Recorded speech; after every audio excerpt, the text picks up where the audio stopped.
আসসালামু আলাইকুম। আমরা এখন আছি মেগাদল বাজার সংলগ্ন মায়ের মাজারে।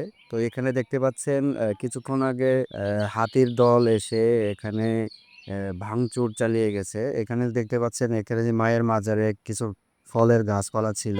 পাশাপাশি এই যে দেখতে পাচ্ছেন হাতির গোবর, পাশাপাশি এইখানে যে মায়ের মাজারে যে বেড়াগুলো টিনের বেড়াগুলো ছিল এগুলো ভেঙে একাকার অবস্থা। তো আসলে এরকম এলাকায় যারা বসবাস করে এদের জীবনে ঝুঁকি সর্বত্রই রয়েই যায়।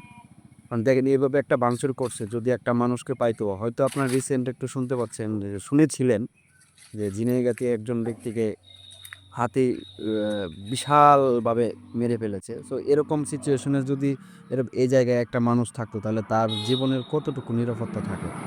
তো এই সকল বিষয়ের জন্য আমাদের শেরপুর জেলা কর্তৃক প্রশাসনে একটু প্রয়োজন ছিল তদারকি করার। তাহলে হয়তো মানুষজনের একটা জীবন নিরাপত্তার একটা সুনিশ্চয়তা পাওয়া যাবে।